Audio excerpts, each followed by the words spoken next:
Hello everyone, welcome back. Today the format's a little different to what it would be normally. Now, as you all know, we at the Society have spent the last couple of months recording various podcasts on issues of historical interest, mostly in lieu of not being able to do anything physically. And you seem to have enjoyed it, we've certainly enjoyed it, but now we're delighted to announce that we're no longer the only people doing that. Intrepid people at Philosophy are now going to start their own podcast dealing with all matters of interest in philosophy, and they were very gracious to have us on last week to chat about the two podcasts and hopefully help each other out. And you'll see that in due course. So obviously, we had to return the favour. So this week we're joined by Ariana Clark and Jasmine Hunt, who are the hosts of the podcast, and today we're going to be talking a little bit about what they'll be doing, what sort of content they'll be making and when they'll be making it. And afterwards, we'll maybe have a wee chat about the intersection of philosophy, history, and all things of interest between them. So, how are you doing, guys? Very well, thank you. Yeah, thank you for having us. No problem. So, may as well start off about the podcast. So, how and why did you guys get started?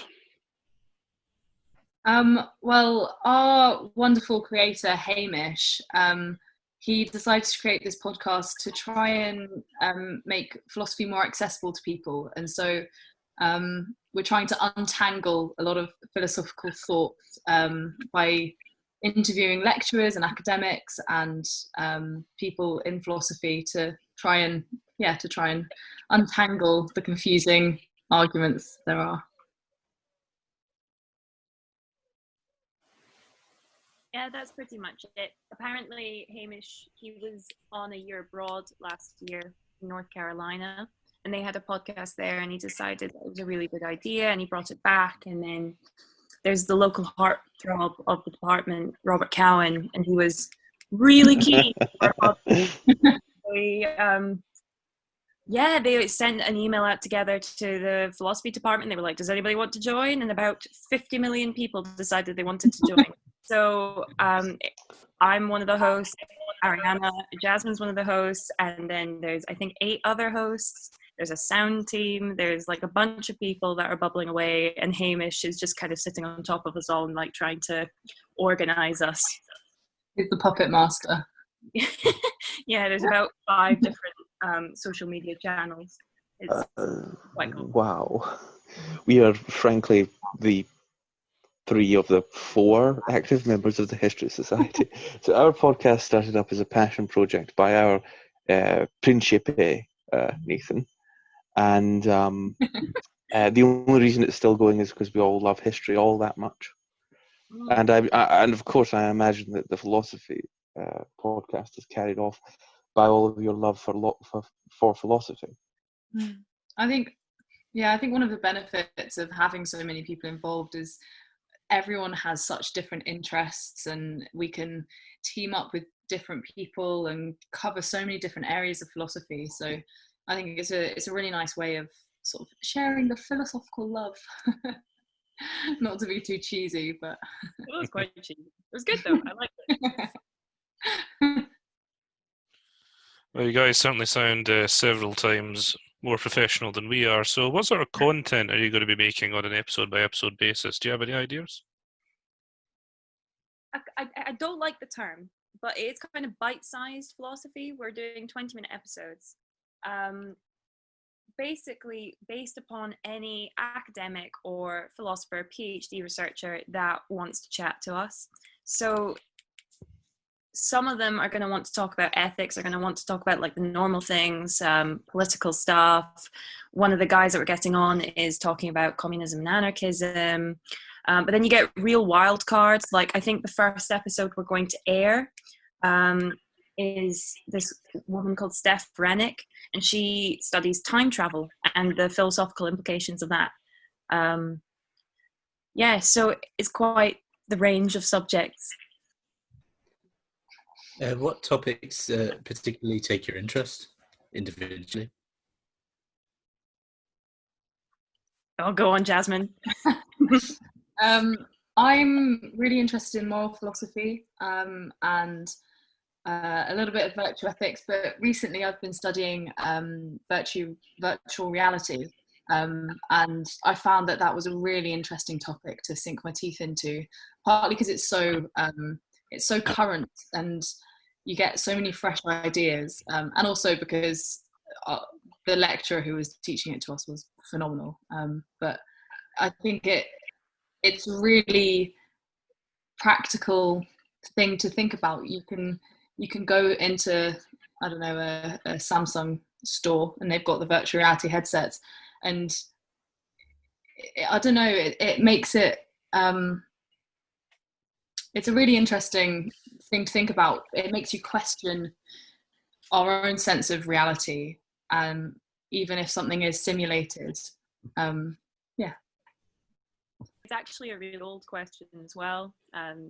Descartes, I think, therefore I am, is all questioning, how do we know that we exist? Dreams. You were talking just before we started recording about the Matrix. It's something that we've been pondering for a long time, and now we're inventing these devices that make you question it even further. Yeah, I've not seen it, but it sounds great. We also, it's also really relevant in the legal system nowadays as well, because there's the whole question of virtual theft.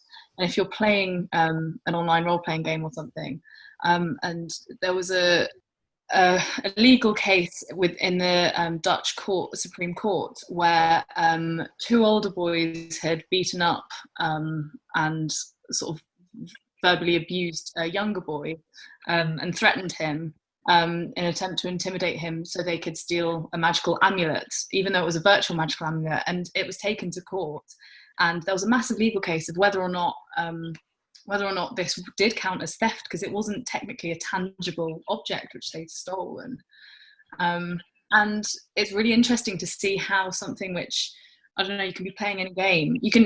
Playing chess as well. I mean, the chess pieces themselves don't really, you can move a knight and replace it with a coin, and that's still, you can still play the game of chess, and you realize that it's all virtual. And it's a really interesting conversation. Yeah, like Ariana said, it's a conversation which has been going on for such a long time, but now it's with data becoming a huge part of everyone's lives, and everyone's personal data is online in the virtual world, in the virtual space. It's a really, really important topic, and it can be quite controversial and lead to legal cases, which is quite exciting, I think.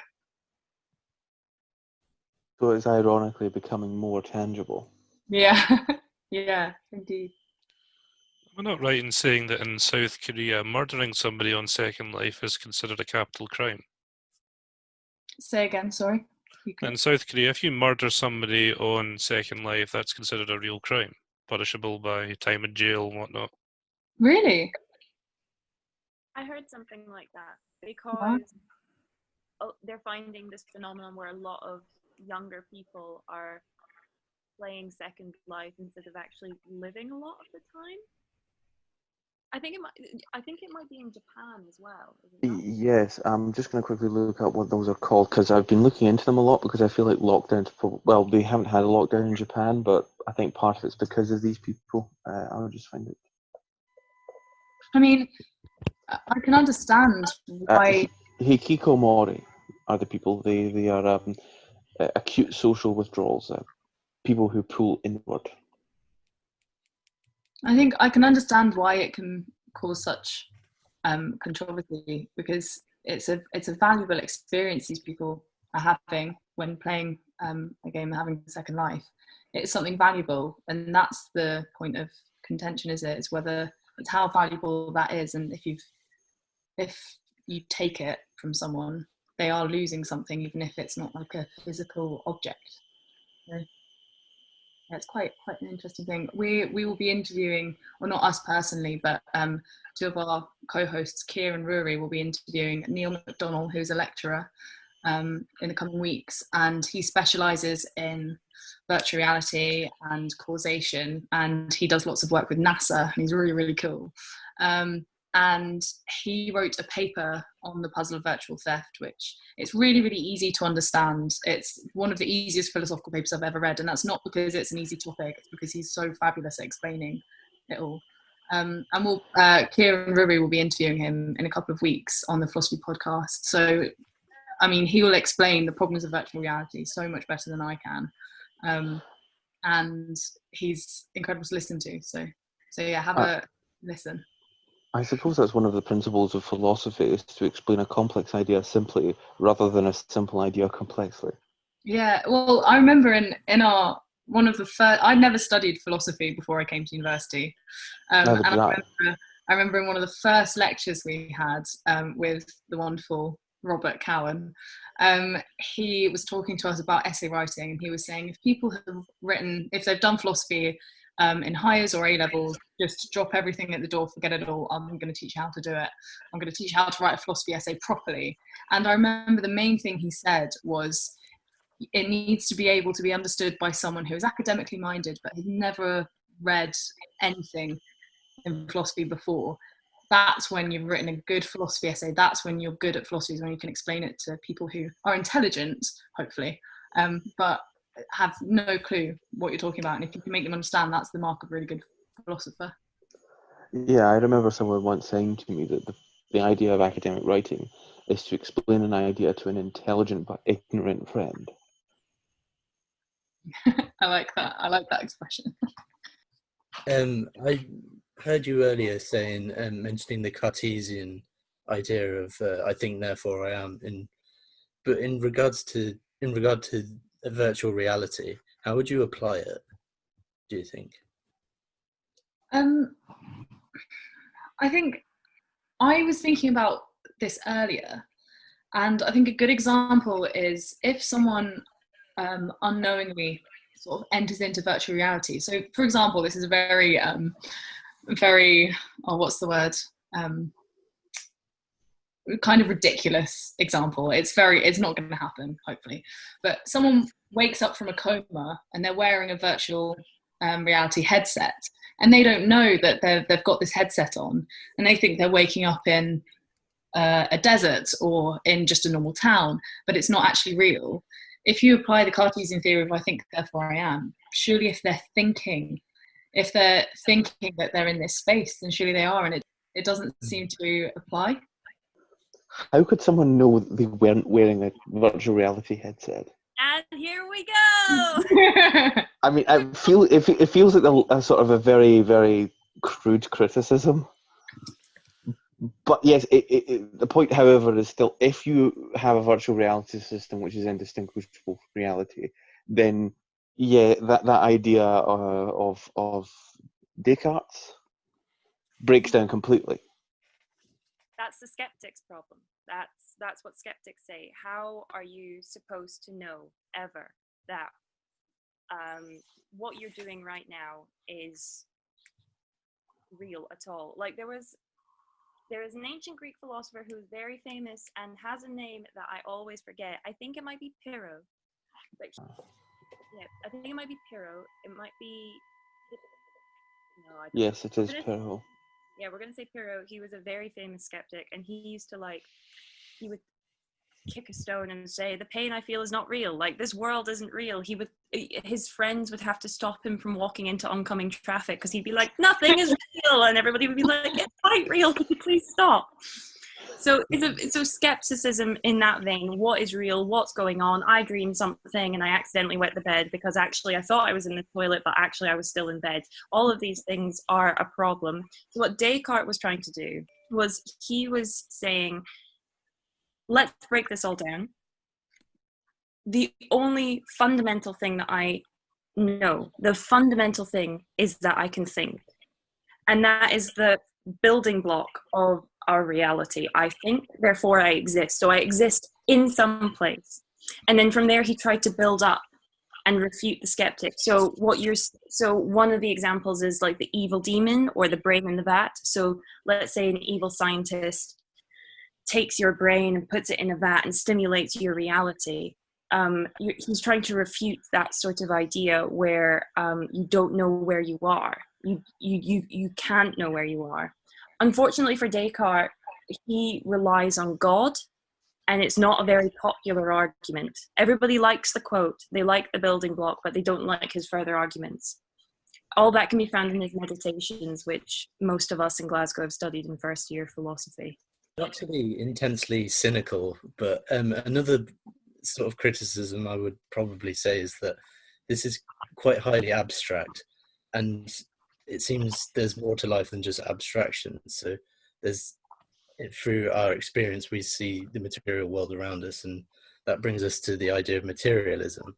So you could argue that just being able to, through sensory action, it sort of realize your existence through there. One response, so if sensory reaction then is something to rely upon, I think optical illusions are quite a good counter to that, if I understand your argument, because you can see something and trust it, but it can be completely false. And I think Descartes had an example with a cat. I might be making this up. Cat on the fireplace, or Yeah. Can't remember it fully. He liked his cats. I can't remember it fully. Ariana, can you remember it? I can't remember the example fully, but basically the argument is, so you're saying through sensory perception, you can have a pretty accurate judgment of what your world consists in. That's one possible argument you could make against it. Yeah, like it's one way that you could argue that you exist, like beyond abstractions. Yeah. So most people go off that. Most people live off of that assumption. Like if they wake up from a dream, or they have a dream and they think, oh my god, this happened, and then they've got 10 friends that say, that didn't happen, what are you talking about? Then they're more likely to judge the sensory perception of their friends telling them that that didn't happen. Now, a really stubborn skeptic is going to say, yeah, but like if you were a brain in a vat, if you had these virtual reality goggles on, all of those friends that you're talking about that are validating you, they don't real. They live in the virtual reality that has been created, or they have been given to you by the evil scientist that has put your brain in the vat. But the thing is, fundamentally, these skeptical arguments aren't very useful. It's not helpful to just be like, oh, well, nothing exists. I have no idea who I am or what I'm doing. But they are things to consider. They always come up in philosophical discussions because they are useful for valuing an argument or valuing a thesis about how we experience the world. They're a good thing to have in discussion, but there are very few philosophers that are actually skeptics, and if they are skeptics, they're generally regarded as a bit weird. Yeah, that was something I loved about ancient Greek philosophers, is that at the time, this is, I suppose, more of a historical point, but at the time there were all of these different schools of philosophy intermingling, and they were in many ways in their most extreme forms. Yeah. You had Pyrrho walking into oncoming traffic because nothing exists. Then you have Diogenes in his wine barrel getting drunk every day and pissing on people because nothing matters. and then you have my favorite, Aristotle, studying plants. And then you have Plato shouting about forms. Mm-hmm. And then you have Epicurus going to orgies and parties and forming happiness communities. Yeah. Happiness communes. I think it's quite interesting that our response to these abstract ideas is that we laugh. And I think that sort of shows that increasingly the general idea that most people have of confirming reality is materialistic. We do rely heavily on our senses, and obviously that would probably lead us into a planned discussion of the Scottish Enlightenment with Francis Hutcheson, who actually studied at the University of Glasgow as well, and he's went into ideas of the moral senses as well as many other sort of senses. I was going to say, I can also throw in, not at Glasgow, but at Aberdeen, Thomas Reid as well. And also at Glasgow, Adam Ferguson. Or was Adam Ferguson St Andrews? I can't remember. Scottish Enlightenment. Scottish common sense realism. and that's personally my view of all of these, I want to say, epistemological questions, is essentially we should rely upon our senses and trust them implicitly to make direct observations. I think it's also more generally called naive realism. I know it's not very wishy-washy, it's quite materialistic, but I think that this glass of wine is a glass of wine. Every single sense I have tells me it is. And generally speaking, people agree. Mm-hmm. It's not, I'm trying to think of something abstract, but words fail me. I think generally people, I mean, there are philosophers that talk about this as part of the curriculum. You're supposed to discuss these things, like particularly in sort of like a base ground epistemology. You're taught all of these things, but I think more and more people come to the conclusion that while it's useful to have these in the back of your mind, there are certain assumptions that you have to make to move forward. So if you're going to make the assumption that you need, like, let's say 4 out of 5 senses telling you that something is real for you to accept that it's real. Okay, cool. From there, let's go and explore what are the problems with that. What more can we learn about the world around us from this starting point? And the thing is there's maybe this false idea that philosophy should be cohesive, that there should be like a grand unifying theory that will explain the world in some sort of philosophical way. I think that's something that people quite like. They like an answer. In sociology and in social science more generally, a grand meta-narrative. Oh, is that what it's called? Yeah, because that's what the postmodern philosophers criticised the modern philosophers for constantly trying to maintain, was this grand meta-narrative of, say, liberalism or skepticism or radicalism or Marxism. And they, sort of in the latter half of the 20th century, a lot of what we describe as postmodern philosophers, they kept saying, right, none of this matters. There is no cohesive grand narratives. Mm-hmm. Everything is every major philosophical point is connected but atomized. Mm-hmm. That's why when people say postmodernism as a sort of umbrella term, and especially when people say postmodern neo-Marxism, my mind just I just feel this rage building up inside the back of my head, and I just wish that they just sat down and read a book. You don't need to read a complicated book of philosophy. You just need to read the Wikipedia article for postmodernism and the Wikipedia article for Marxism, and you will realize that they are fundamentally opposed.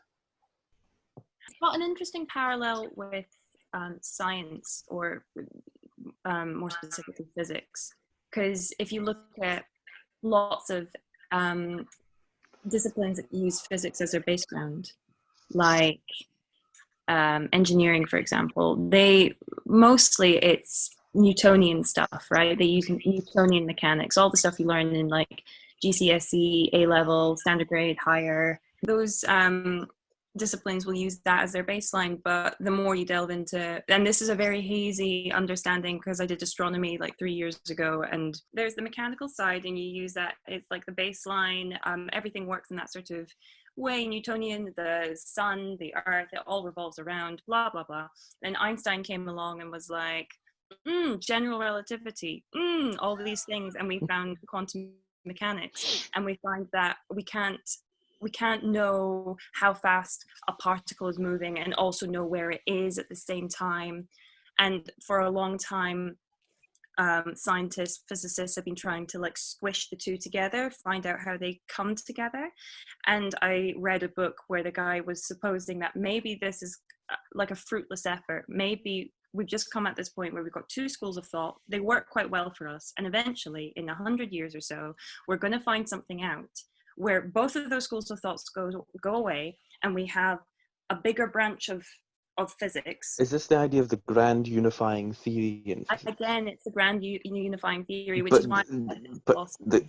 I mean, I wouldn't discourage someone to look for it, because ultimately, if they waste their time and there isn't one, then we haven't lost anything. But if we deliberately didn't look for it, then yeah. it feels like folly. It's the same in history. There is no grand unifying theory of history. I mean, I don't know if two of my compatriots would disagree with that. Well, you Yeah, could I look totally at Karl Popper's work in, I think it was 1948, laid the foundations of modern social science. He was quite against any sort of grand unifying theory of historical development. In his case, he was mainly thinking about Marxism and the dialectic. Yeah, but the thing is, I think Marxism basically emerged from the liberal theory of history, or the Whig theory of history. And I think that both of them are absolutely terrible. But so is, has everyone heard of Spengler? Yes. So I just wanted to quickly say that Oswald Spengler came up with another theory of history, another grand meta-narrative, as I've been calling it. And that theory was that every civilization goes through 4 distinct periods: an autumn, a spring, a summer, an autumn, and a winter. And every civilization goes through them, and it's a cyclical theory that history will repeat itself, and every high culture will rise, reach a peak, decline, and fall, like Rome, like Babylon, like China, over and over again.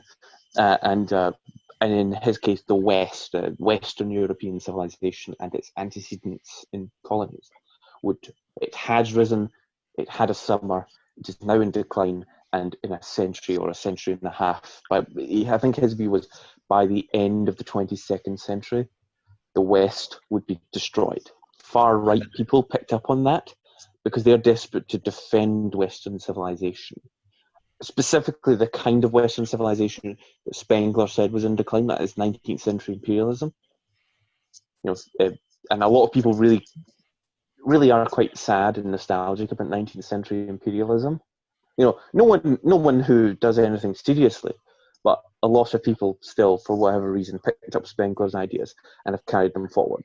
Just like people who believed in the Marxist theory of historical materialism continue to carry that forward today and saying the proletarian revolution is inevitable and it's going to happen any day soon. It's all bullshit. But if people choose to believe it, then who am I to judge? It's going to be a tagline for huge sections of historical analysis. What? It's all bullshit. Yes.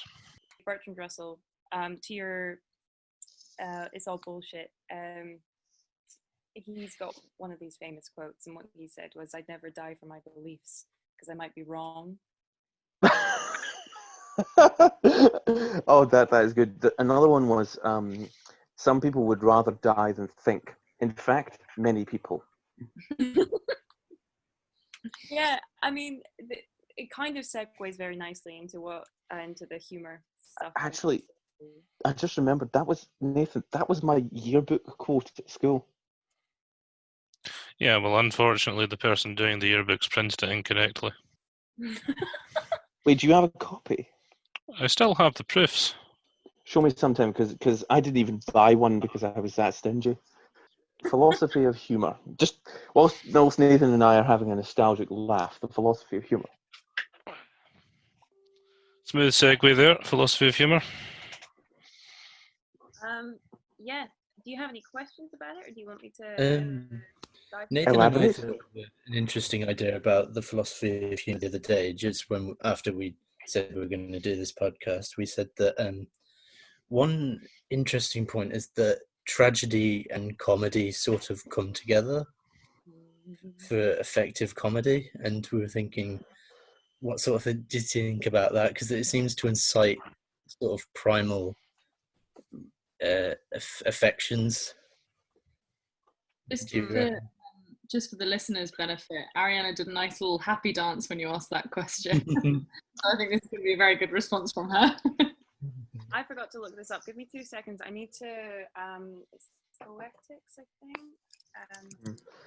Isn't that the old formula that comedy is tragedy plus time?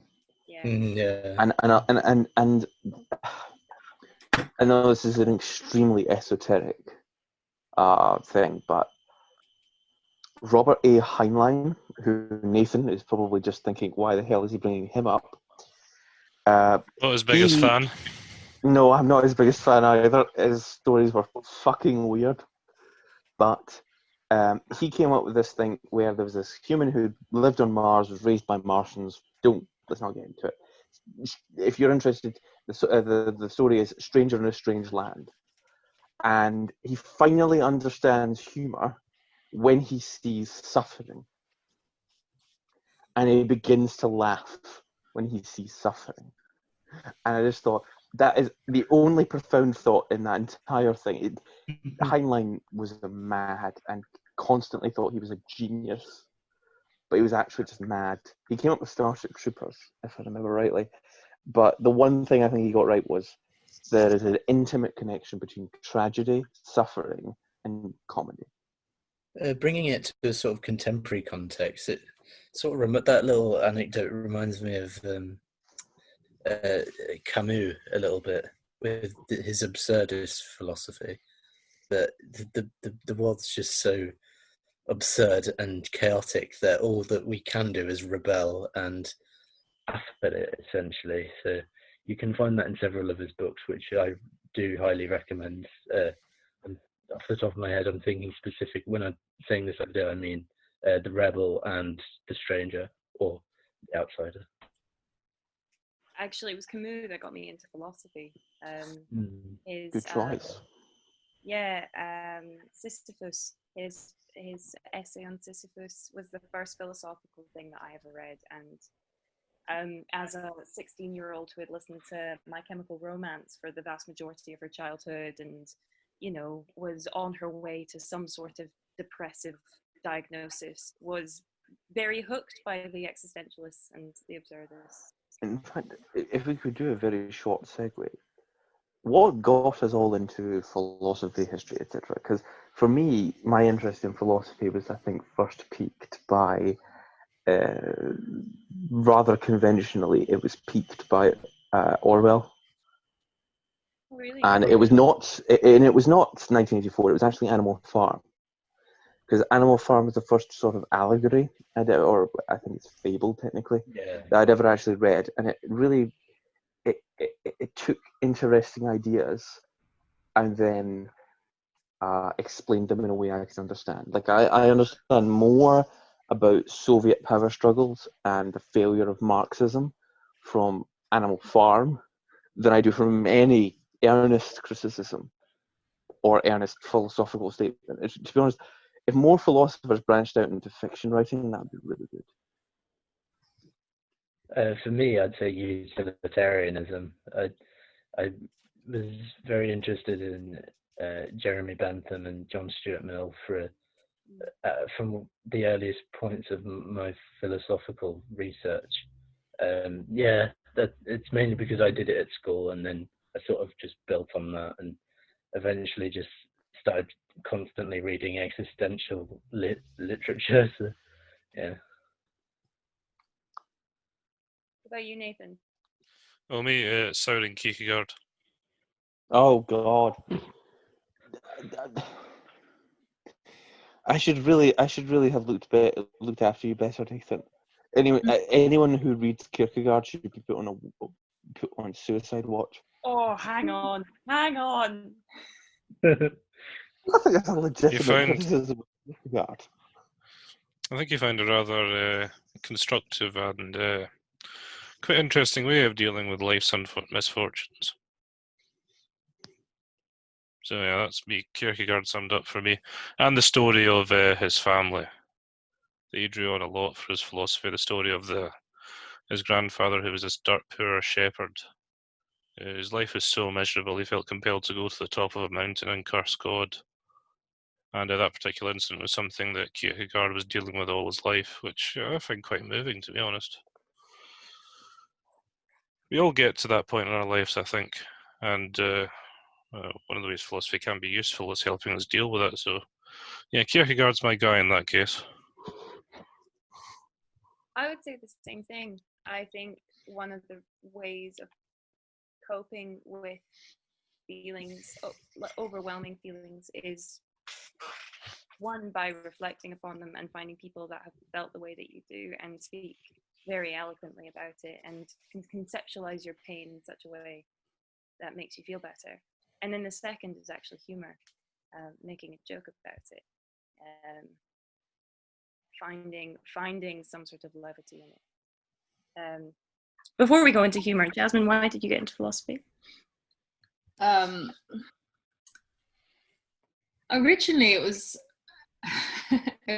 it was a very unusual way. You've all spoken of big philosophical writers, but my sister had just started dating a guy who studied philosophy, and they'd only been dating for a couple of weeks, I think, or maybe not long.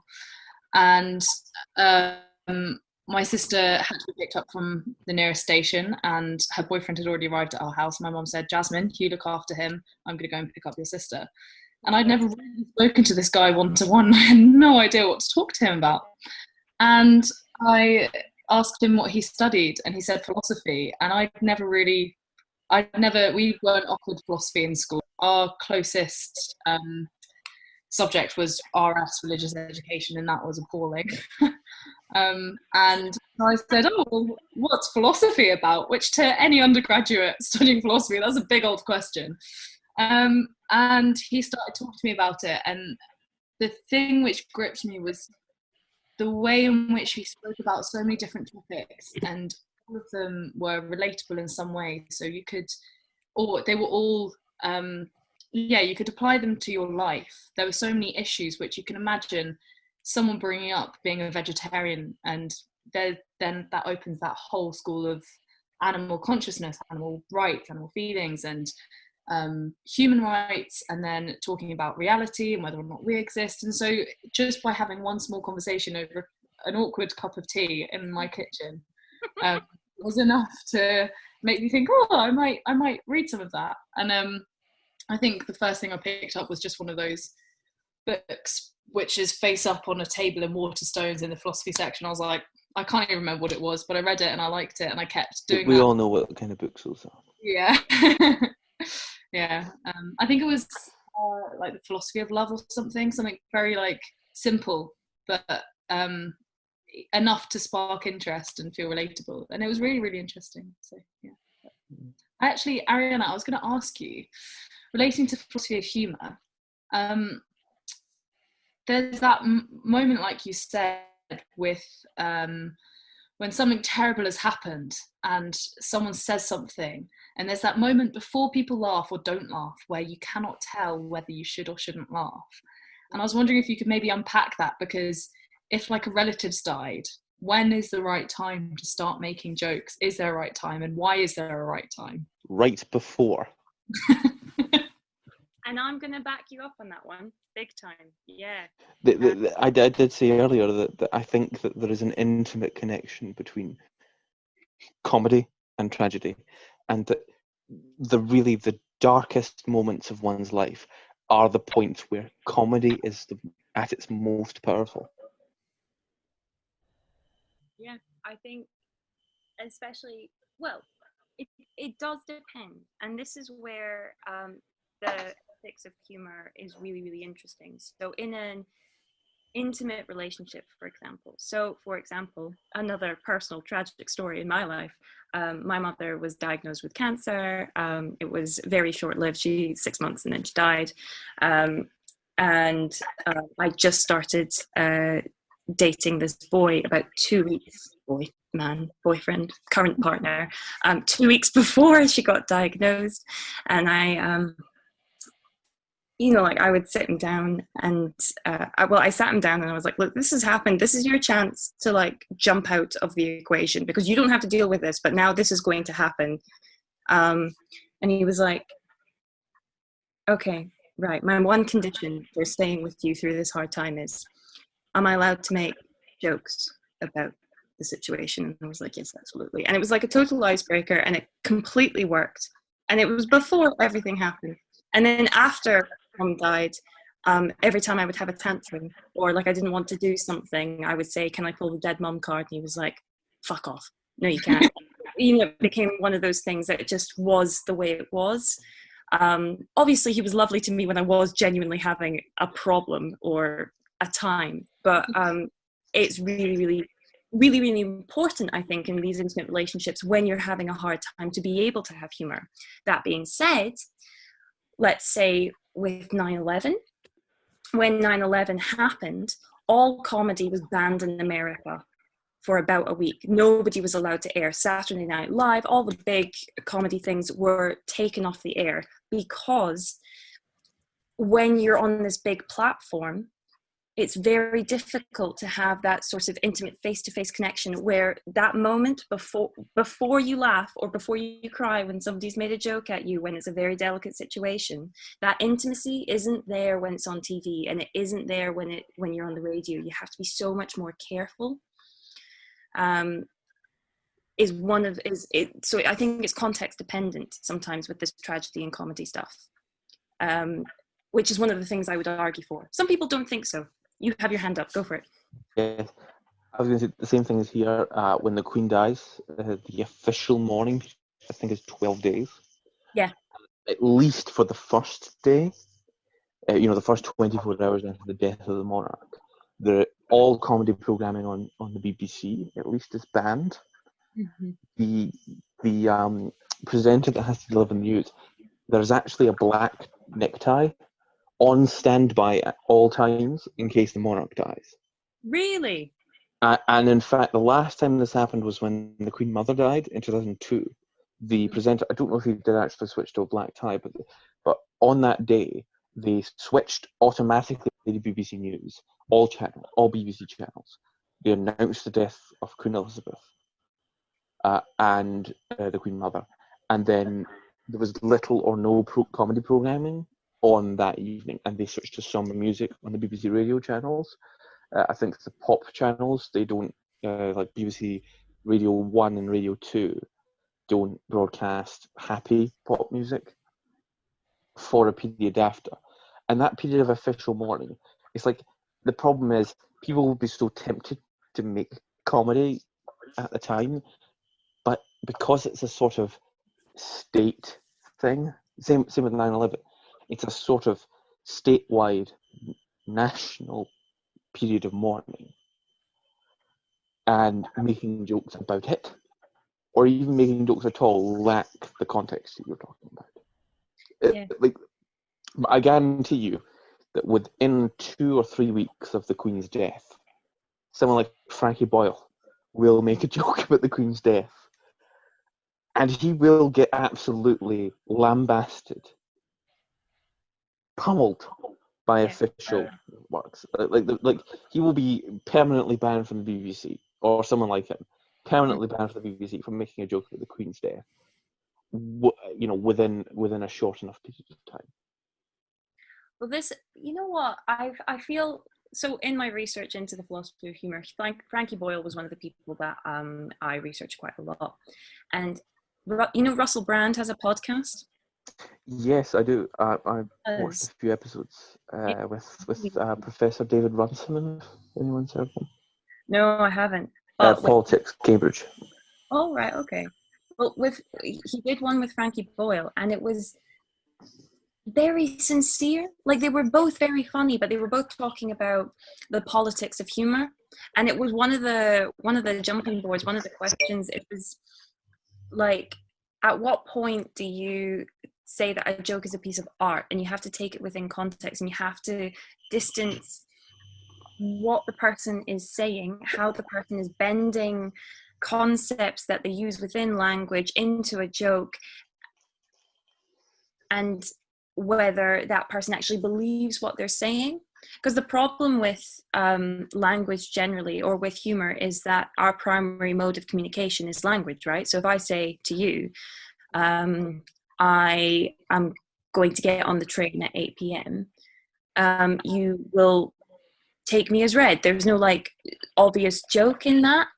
And with some jokes, it's very difficult to tell whether the person actually believes what they're saying, or whether it's they're just playing with the concepts. They're like, okay, so this is quite a serious situation, and I'm just going to make light of it because look, there are actually bits of funniness, and they're trying to take that tragedy plus time equals comedy, and sometimes it goes wrong, and sometimes it goes very right, and sometimes what it depends upon is what I'm interested in, because a lot of the time it's ethical issues about time, about context, about intimacy. That's kind of why I'm interested in it. Because the line between funny and inappropriate and offensive seems to be very, very narrow. It's a tightrope most of the time. I don't know whether... For example, I can make a joke about how any human that dies of natural causes is technically okay for vegans. Does that make sense? No. As in any human that dies of old age is fair game for veganism. Yeah. Because of the ethical principles of such a thing, unless you make a distinct, unless you make a distinct exception for cannibalism, then I think it is a valid point, and I think the fact that it's a valid philosophical point is actually quite funny. Like, I am not advocating eating people, and I do not think eating people is vegan. Is that going to have to be a disclaimer for the podcast episode? I was going to say, you can freely cut this out if you think it's too controversial, but it's just kind of funny to think that when you take certain ethical principles, I picked veganism, and take them to their logical extreme, they can be quite funny. But that's what jokes tend to be, isn't it? You take something and you take it to its logical extreme. Douglas Adams does it very well in The Hitchhiker's Guide to the Galaxy. He just plays with the universe, really, doesn't he? And he does it in such a way that it seems very harmless, except for all the religion pokes, which I think get people very annoyed sometimes. I think religion is like post 20th century existentialist punching bag, and that really we should stop making jokes at the expense of religions and really focus on cults. Probably. But yes, so that's why I'm interested in humor. Ariana, I think it'd be interesting to actually ask this question. I know technically I'm not supposed to be the interviewer in this episode. However, we do have this question which we quite often ask on our philosophy podcast episodes, and it's what grinds your gears. And I think it's a really interesting thing to ask you. What grinds your gears in philosophy? Oh, I can answer that very quickly. It's when people say you shouldn't say that, and then they don't back up with a valid answer why they say you shouldn't say that. Because a lot of the time when somebody says you shouldn't say that, it's because it makes them uncomfortable. Like sometimes, so like if, let's say, for example, in the situation that I described about my boyfriend asking whether he can make jokes about my dying mother, if somebody else had been in the room, they might very well have said, you shouldn't say that. My God. But like, why shouldn't he? And you can't back that up. Well, you can back that up, but most of the time people don't back it up, and that's what annoys me. All points should be backed up. A lot of the time, yes. I understand some things are self-evident, but also a lot of the time we take points as valid despite the fact that there is no actual reasoning behind them. We, as a philosophy podcast, would like to bring philosophy into the fore a lot more, because when you study philosophy, or when you're like taught by somebody that has read quite a lot of philosophy, you're allowed in a lot of ways to think critically. You're allowed to take time to go, okay, so this person has said this thing. Do I have to take this? And being taught to give yourself that break is really important, and I think everybody should have that. It should be like a fundamental primary school thing. When your teacher says, don't do that, you should ask, why not, miss? Exactly. I've been saying this for years. I know some primary school teachers are being taught philosophy in order to teach children critical thinking. A friend of mine, she's recently graduated from University of Winchester in primary care, and she was talking to me about philosophy and saying how the research which had been done was that children were just so much more empathetic once they've been taught how to critically think.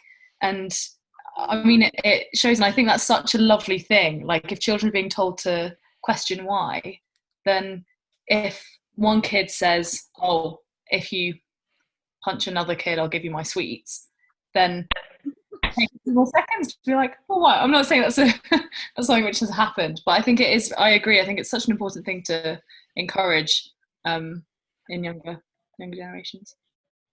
Yeah, I think so. Do you guys find that in history, the questioning of, well, we talked about this in our last podcast. Yeah, with the revisionist history, I think it was you were talking about, wasn't it?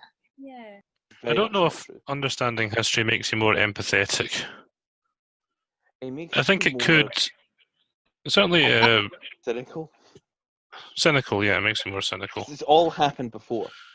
I was just going to say, when we spoke to you for our episode where we were interviewing you, you were saying revisionist history is useful because it teaches you to question history more, and it's a useful tool. It can be, yes. It's certainly when a particular set of myths have built up about a particular historical topic, and especially when those myths are otherwise harmful. So yeah, that can be useful in that regard. Again, I'm not sure if history makes you particularly more empathetic, but you would hope it would do if you perhaps understand the background to certain situations, particularly in regards to things like, well, in Scotland we have sectarianism, which is probably the one issue that I was taught about most at school, in regards to trying to make me more empathetic. But then sometimes knowing history isn't enough. Sometimes knowing history actually makes people more extreme, or people tend to take a certain side. We can maybe look at the history of another country, Serbia. So Serbia has a very particular myth around a certain battle that was fought there in the 14th century called the Battle of Kosovo, in which a Serbian army was wiped out trying to defend the country from a Muslim Turkish invasion. Now, over time, that particular myth developed and grew to the extent that it sort of became a national mythology. A bit like the Battle of Bannockburn. Oh no, a bit like the Battle of Falkirk. Yeah, a bit like that. Basically, the idea that Serbia had the Serbian nation as a whole had martyred itself for the cause of Christianity, and therefore had a sort of special significance in world history. And over time, that built up and built up and built up, and in particular, the special myth of Kosovo built up to the extent that Serbians became very protective of it when they regained their independence. Of course, by then, the area of Kosovo was inhabited mainly by Muslim Albanians. Kosovars, yes. And that did not sit well with the Serbian state, and that led to a number of tragedies. The most recent one being in the 1990s of Serbians trying to, it's effectively genocide, trying to purge that area of Muslim rule because they see it as special and important. So perhaps taking a more sort of sane and rational view of history, you would hope that would prevent people from going down those rabbit warrens and ending up with these quite warped worldviews. It takes them right down those rabbit warrens, because that rabbit warren specifically was what caused, or at least was part of what precipitated the assassination of Archduke Franz Ferdinand in 1914, because the Battle of Kosovo was the 28th of June. And on the 28th of June, Franz Ferdinand went through Sarajevo, which at the time was considered a Serbian city, despite the fact it was in Bosnia, which was within the Habsburg Empire. I remember watching a dramatized program about the period, and he said it would be like a British king going in full battle dress to Dublin on St. Patrick's Day, or going to Belfast in full battle dress on the anniversary of the Battle of the Boyne. That's how controversial that specific date in history is. And it'd also be like a Tory Prime Minister going to Scotland and delivering a unionist speech from Stirling Castle on the 11th of September. It's the Battle of Stirling Bridge, isn't it? 11th of September. The second greatest victory, arguably the most potent victory in Scottish military history. And I do have to be honest, in a lot of the historical community right now, there are certain groups of people who take particularly European history and use it as a sort of cipher for some quite Nasty. Yes, nasty ideologies. I mean, there's that Polish thing that happened. nationalism is a good example. Well, maybe not all Polish nationalism, but certainly some of it. So, Ariana, regarding the philosophy of humour, one thing I was wondering, so just on a sort of philosopher by philosopher basis, how have different people in philosophy viewed humour, and how have they used it in their writings, if at all? So viewing and using it in their writings are quite different. So how have they used it in their writings was probably the easiest question to answer. And a lot of philosophers are quite dry. Philosophy can be quite a heavy subject to try and penetrate. But so a lot of the really good philosophers use it almost in a glib way, is generally in witticisms. So I talked earlier about Bertrand Russell. He wrote a lot of popular philosophy books in the 1920s to the 1940s, I think. And he was very witty. He was able to put things across in a light way, but also make quite very good points with the humor that he was making. So exactly with the quote that I said earlier, I wouldn't die for any of my beliefs because they might be wrong. It's a joke, but it makes a very good point. Like, you should always question yourself. Also, the problem with philosophy of humor is that you tend to dissect a joke as you go through it, which always kills the joke. But I don't know, it's something like A joke dies when you have to explain it. Yeah, it's like a frog. You can't dissect it and keep it alive. Well, you could always try and vivisect joke, but at the same time, it'll die of blood loss. Probably. One of the other ways that they do it is through thought experiments. So often thought experiments like fake barns or cleverly painted donkeys that look like zebras, for example, have been used to explain phenomena in epistemology, so the theory of knowledge. So how do I know what I'm looking at? How can I tell the difference between a zebra and a very cleverly painted donkey is one of the examples that comes to mind. It's a humorous example that actually quite a fundamental point about theories of knowledge. Bertrand Russell, again, he has loads of examples of these sort of things. Another good one was the village in which it's the barber's paradox. The village in which all men must shave themselves, and anyone who is not able to shave themselves must be shaved by the barber. And the paradox comes when the barber can't shave himself because he's the barber, and if he can't shave himself, then he must be shaved by the barber, but the barber is himself. And I think the paradox could be resolved by saying the barber is the only man in the village with a beard. I say that as the only person here with a beard.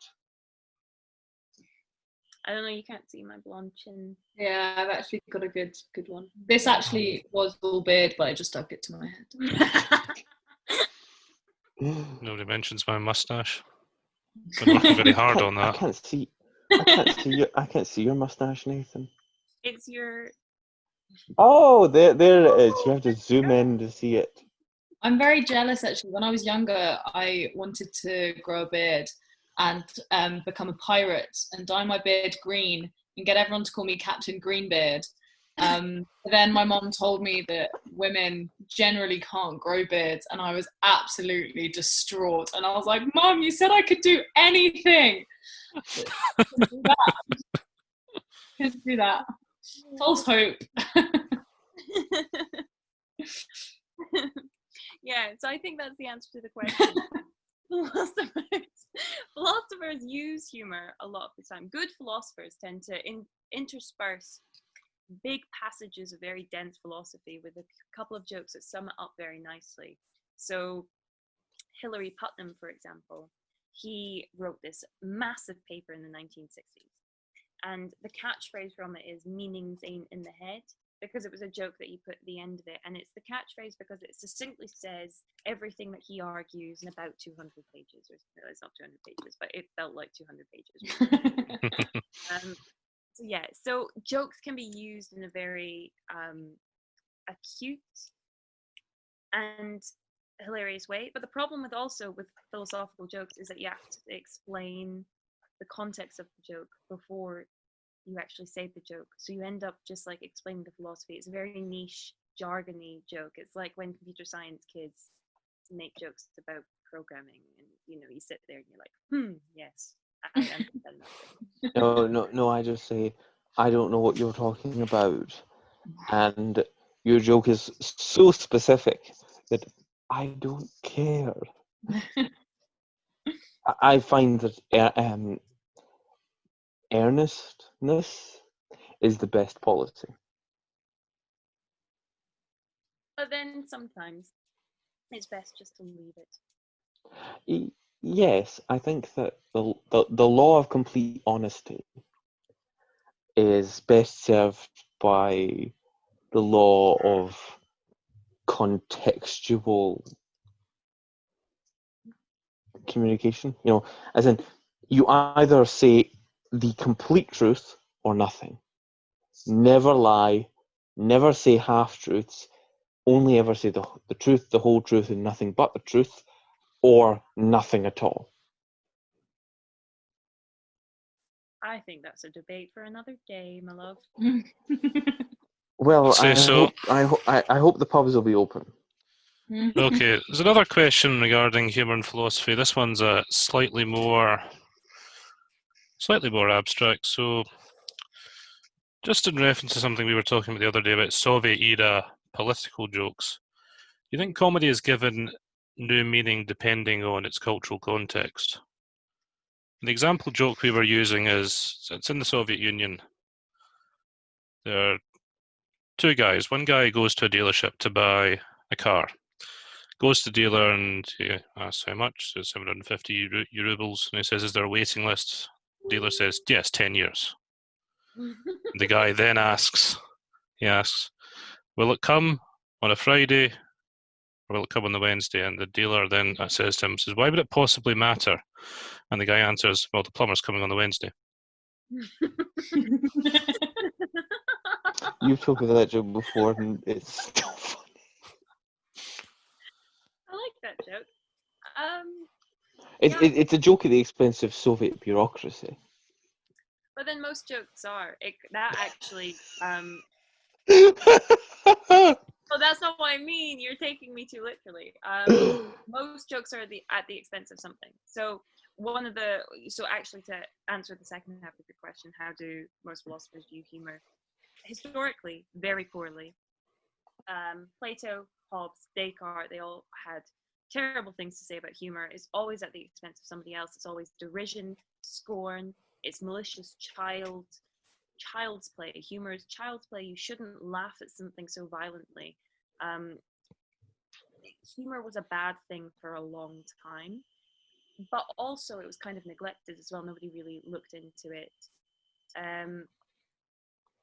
So that's the second half of your question. This question about contextual stuff. In Greece, in ancient Greece, the main form of humor was satire. Comedies, so you'd have comedic plays and tragic plays, and comedic plays were always satires on what was going on in the country at the time. And I think that's kind of the way that comedy goes generally. So the joke that you just said is kind of a satire on the state of the Soviet era running of things. Both the car dealership and the plumber were going to take 10 years to actually get to the person that was ordering the service. That's the satire. And then the guy is like, the satire is that the guy takes it rationally and goes, yes, okay, so are you coming on the Wednesday or the Friday? Because I've got 2 bookings in 10 years and I've got nothing else in between. And that's the joke. It's the strata. What's interesting is now that a lot of comedians say that they're finding it hard to satirize nowadays because everything's so shit pop crazy at the moment. Yeah. So I think when you look at meme culture, for example, meme culture is very abstract. It's all dependent on like little bits of wordplay. Like, do you know the meme with the dog, or like any dog, and it's like doggo, that doggo meme thing. It's Yeah. yeah, exactly. So it's a very different type of humor, and it's something that I find particularly hilarious. And it's probably, and like my boyfriend sits next to me and goes, "I can't believe that you're laughing at this," and I just find it. But it's very, very different from the satire that we used to maybe in the, I don't know, from ancient Greece to the early 2000s. But it's come out of this new form of media that we have. So, yeah, I do think that what comedy is changes with the context that it is put in.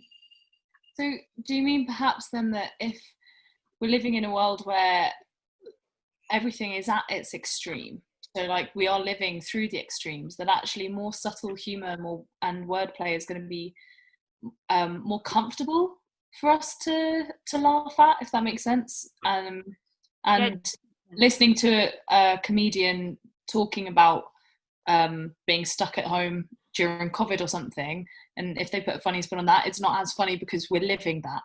Mm-hmm. Well, yeah, because I think any comedian that's going to put a spin on COVID is actually like somebody in their family, somebody who's listening to that joke, their family's probably already put the spin on COVID. Like, all those jokes have been played before. Yeah, I think humor is a way of alleviating stress. Sometimes it's a way of alleviating tragedy. So what we were saying about comedy is the sum of tragedy plus time. It's not necessarily that, it's possibly the sum of tragedy plus irony, or tragedy plus whatever you want to put in there, whatever you think is funny. Because also your sense of humor is very dependent on how you grew up and what context you grew up in as well. Yeah. So my dad, when he looks at the doggo memes, for example, just actually he doesn't look at them. He can't be bothered because he doesn't understand them, because the context isn't there for him to understand it.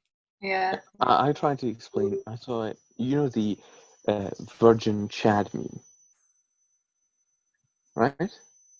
The virgin what? Shut my window. The Virgin Chad meme. You know, we're on one side of the screen is the Virgin, on the other side of the screen there's the Chad. Mm-hmm. And then it's like one is a weak and sort of not very respectable idea, and the other side is this based, sound idea represented by the Chad. And I saw one which was a couple of days ago, which was the Virgin Rupert the Bear and Chaddington Bear. And it was the idea of the sort of the cuddly teddy bear created by a right-wing newspaper called the Daily Express, and the other was Chaddington Bear, who was an immigrant and was great because he was socially, a paragon of social liberalism. And it's like that meme. I had to explain that to my father, and he didn't understand it at all.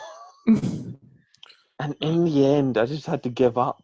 And to be honest, I feel like I'm actually having to give up here because, you have to have an intimate knowledge of meme, of sort of meme etiquette. Yeah, that's the good way of putting it, actually. It's a sort of form of 21st century social etiquette online. If you do not get a meme at its inception or near its inception, then the later iterations of that meme don't make sense. Just like a Sesame Street meme about the Vietnam War doesn't make sense to someone who hasn't seen previous iterations as it has evolved naturally through time. Like, I started seeing this meme where there's one astronaut that says, "It's all X," and there's an astronaut standing behind them, holding a gun to their head, saying, "It always has been." I never quite got where that was coming from, because I didn't see the original meme. The internet has made things so And I feel specific like that it's almost context, impossible for an outsider to look in. I think we've reached the point of context-based internet postmodern humor, where you have to have constantly your finger on the pulse for it to work. Otherwise, you'll catch a meme, you'll catch some form of comedy too long after the fact for it to be funny to you, and then you'll have to ask your more hip, more in context friend for you to actually understand the jokes. And it will get to the point where all comedy will be dead unless it is absolutely up to the second. Sorry. Or I'm worried that that's what's going to happen. No, I think that. So yeah, I understand your worry, but I think comedy's been that way for a long time. So what you find funny tends to depend on what you've been exposed to. So, for example, let's look at the phenomenon of Michael McIntyre. Michael McIntyre is a very funny comedian to those people who come from a middle-class background who have man drawers, and then people that don't find Michael McIntyre funny probably have no idea what he's talking about, or they just don't relate to what he's saying. There's a relatability in comedy that has been pervasive. So when I say that this philosophical joke is funny and my geology studying boyfriend is like, what? That's not something to be afraid of. It's just dependent on your context, on your understanding. So in meme culture, if you are somebody that is very up to the minute on all the memes that are going on, if that is your line of comedy, then that's fine. But there's still other forms of comedy. There are a million ways to make a joke about a million things. Comedy is such a flexible thing because all it is essentially bending concepts over backwards. I'm trying to think of a really good example, but yeah, to your point, I don't think comedy is ever going to run out, and no joke. No, I know. I never think it will. I'm just worried that we'll get to a point where comedy is evolving so rapidly. The acceleration of comedy, like this. I don't want to get too in depth with it, but you're aware of the singularity, the point where technological progression becomes exponential. Yes. I'm worried that we might reach a similar point with things like comedy, where the acceleration of comedic trends will reach an exponential point, and comedy will fragment into 1,000 pieces, and people will follow individual strains of comedy because they're funny to them, and society will actually be split by the different things they find funny because of the different things that they find context dependent. A person from one country won't be able to understand the humor from another country because the memes produced in that country are so incomprehensible across boundaries. And people born 5 years after another person won't understand their humor because comedy will have adapted so much in that period of time.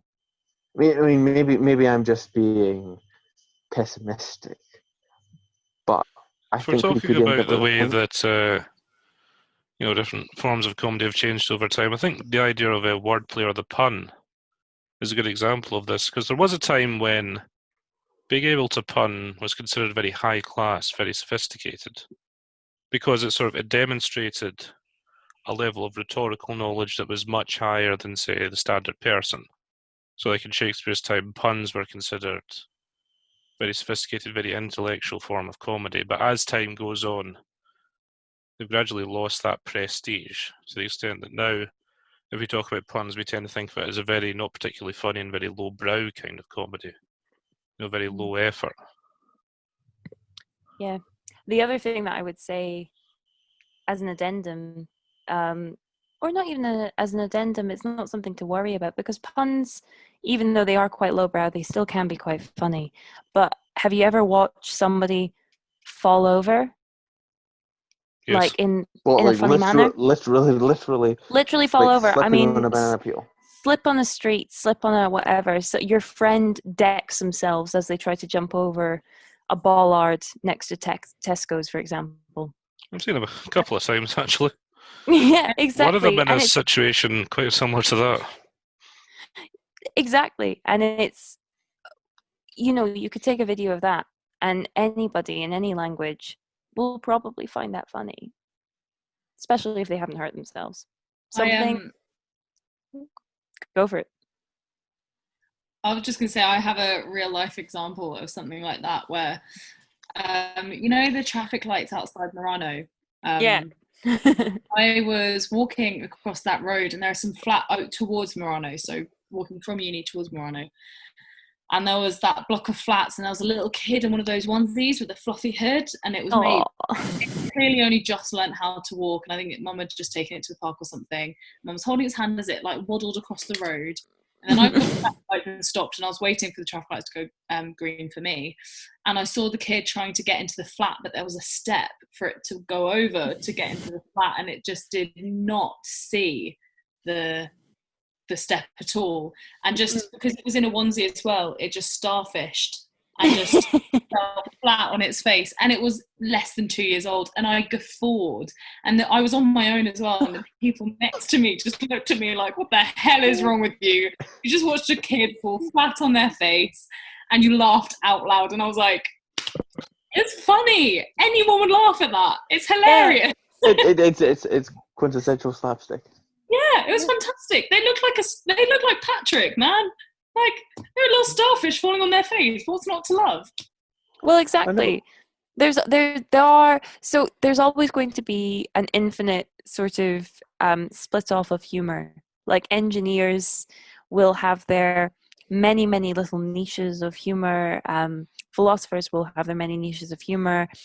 Historians will have their many niches of humor, but there are common threads through all of it, and somebody that says a dad joke in just the right time will still be funny. Yeah. But as long as there's understanding, there has to be a threshold of understanding to a joke being found funny. Yeah, that would be my answer to that question. Okay, but I think we'll have to wrap up there. It's been an excellent and very fruitful discussion. So, just very briefly, when is the philosophy podcast going to be available for public consumption, as it were? So the trailer comes out on the 3rd of August, and I think the first episode is 2 weeks after that. Make a note in the diary. And it's going to be available just on the philosophy department Facebook page, or is it going to be on YouTube? Or it's going to be on Spotify. It's going to be on several of the broadcasting things. It'll be available on the university website, and probably on YouTube as well. If you keep an eye on the social media, we've got an Instagram and a Facebook page. So if you go and give them a follow, any announcements of episodes will go up on there, and then you can click the links and have a listen. Yep. We're called Thoughts. We've been very happy to speak to you guys. Thank you so much for having us. Yeah, thank you very much. It's been brilliant.